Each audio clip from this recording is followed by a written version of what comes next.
Hello, my name is Pedro and I am making this video because I think that many Riftbound players, especially those who's their first TCG, will be asking the same questions in the coming weeks. What is sealed? Or maybe, how do I build a sealed deck for my local pre-release event?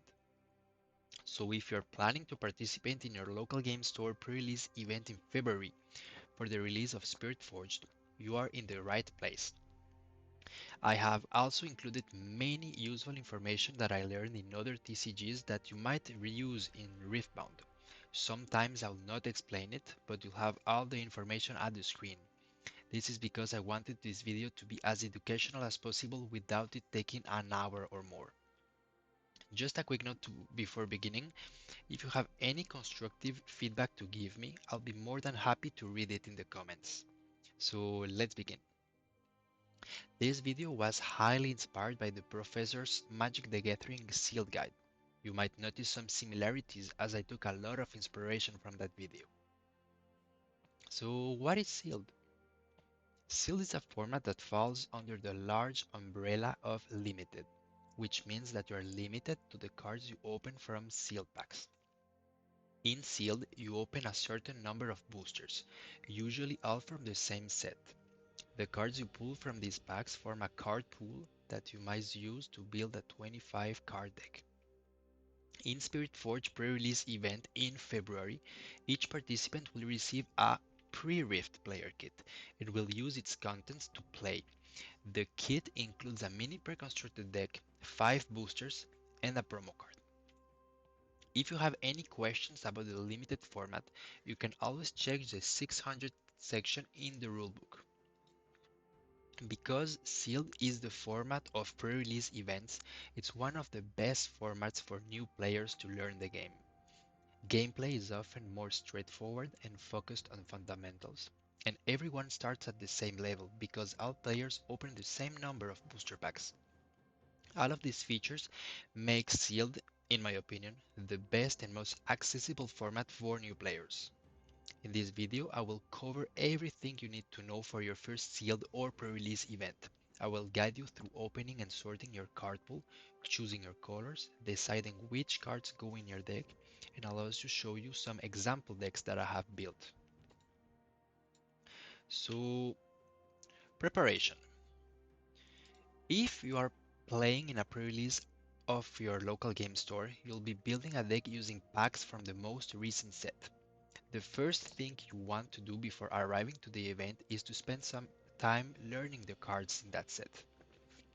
Yes, there are a lot of cards. For Spiritforge, there are 221 cards. But don't worry, you don't need to memorize every single card. The goal is the goal of looking over the set is simply to become more familiar with the cards you open from your packs, to make the experience of evaluating your card pool and building your deck much easier. Imagine, if you're reading every card as you open them, you'll have less time to make decisions which or them are worth adding in your deck. The easiest way I know to look at all the cards in a new set is by browsing them on the Piltover Archive website. I recommend starting with commons, since those are the ones you will encounter more often. Then move on to uncommons, and if you still have time, take a look at rares and epics.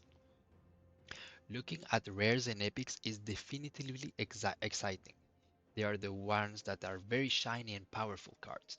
But what if I told you that these are actually the least important cards to familiarize yourself first? It's true, your sealed pool will contain far fewer rares and epics than commons and uncommons. And you are also much less likely to open any specific rare or epic. You'll have plenty of time during the event to read and evaluate the rares and epics you actually open. That's why when preparing for a sealed event, you should focus most of your attention on commons and uncommons. Now that you have a general sense of the cards you might open, the next step is to understanding how these cards fit together. Sealed decks consist of a 25 card deck built from up to 3 domains. You may optionally choose a chosen champion from one of your 3 domains. This champion does not necessarily need to match your optional legend card. If you decide not to play a legend or a chosen champion, you will draw an additional card at the start of the beginning phase of your first turn each match. Your deck must include 12 runes comprised in your domains. These runes do not need to perfectly match all of your domains. For example, if you're playing a Draven Soraka deck, you might only use Chaos and Order runes. Card quantity limits do not apply in sealed. The usual rule of having up to 3 copies of a single card doesn't exist here. You may play as many copies as you open. The same is true for battlefields. If you open 3 copies of the same battlefield, you can play all 3. But don't forget, you can also play blank battlefields. These have no effects, and you can add them if the ones you pull don't work well in your deck. Signature spells do not need to match your legend, they only need to match your domains. In this example, Rek'Sai's signature spell Void Rush will be legal in your deck because it respects the red and yellow domains that you have. Step 1. Opening and sorting. As you open your packs, sort your cards into piles by color. You can keep your legends and battlefields apart. Don't forget that you have access to an infinite pool of runes, so you're not limited to the ones you open in your packs. I also recommend keeping any rares and epics and showcase separate from your color piles, since this will have the biggest impact on your decision of which colors to run. Be careful you don't fall into the trap by getting ahead of yourself by starting to think about deck building while you're still opening your packs. You might open a showcase champion card in your very first booster, only to discover that later packs don't provide enough playable cards in that champion's color domain or archetype. Choosing your colors. You don't have to build a deck using your 3 most represented domains, but you usually want to include at least one of your most prevalent colors in your deck. One of the biggest reasons to commit to a particular color is the presence of bombs. Bombs are cards that either take over the game if left unanswered, or provide you with such a strong advantage the turn they are played that they can completely swing a losing game back in your favor. Building your deck. Aside from bombs, the best sealed decks usually contain removal, card advantage, a smooth energy curve, and enough units to reliably win the game. Keep in mind that your opponents will have bombs of their own, and you'll need answers for them. Spot removal is a very important category of cards to include in your deck. The best removal spares are those that are flexible and efficient, meaning that they can target a wide range of cards and don't cost very much energy. That's it. You'll have to work with the cards you have access to. Running removal spells that are overcosted is almost always better than not running any removal at all.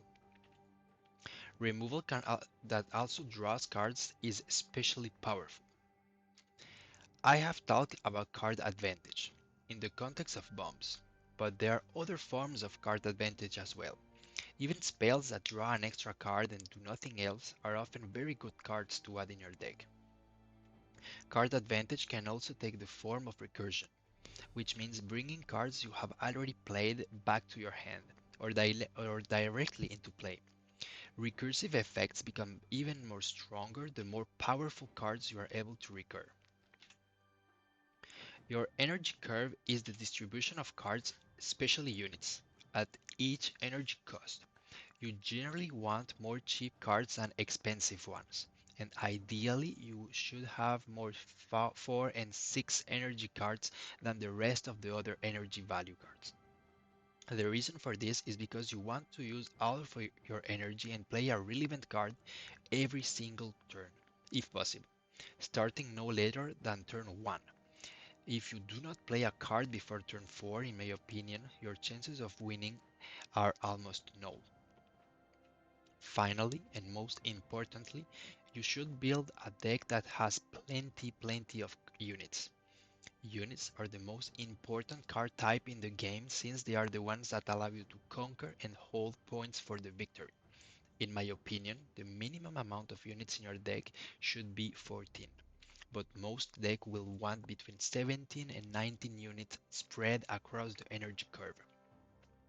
Two cost units are especially valuable for building your board early in the game. Cards that generate unit tokens also count toward your unit count. So for example, Desert Skull is a spell that creates a Sand Soldier unit token. Effectively, this card functions as a unit card and not a spell. You might have heard the ideal number of 2-cost units in a constructed deck is 8, which gives you about 83% chances of seeing one in your opening hand. In sealed, I recommend aiming for 5 2-cost units if you are playing a Legion and a Chosen Champion, and 4 if you are not. I also strongly recommend trying to get the free extra draw as it provides a huge advantage throughout the game. Whenever possible, prioritize playing only one legend or one chosen champion, not both, and ideally not none. The final tip I can give you is to practice before the event. There are some simulators available online, like this one I'm showing on the screen, that lets you experiment with sealed pools and deck building in a low pressure environment. To conclude this video, I wanted to show two decks that I have built using the same card pool shown earlier. The first one is an Ornn Voltron deck, featuring strong orange interaction cards. I chose not to take the extra draw by playing both a legend and a chosen pet champion because this deck relies heavily on having access to both Ornns to function properly. I have also highlighted two sideboard cards that are worth considering for games 2 and 3 depending on your opponent's deck. The rest of the unused cards aren't relevant enough in my opinion to consider adding to your deck. Don't forget that in a limited deck, your sideboard consists of every card you were given for the event that isn't in your main deck.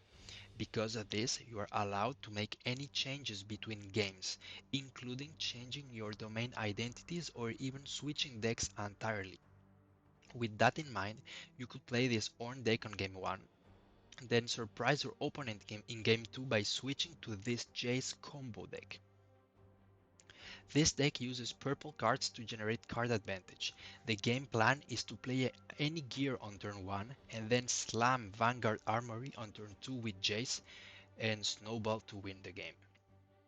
To wrap things up, thanks a lot for watching this video and I wish you good luck in your next sealed event.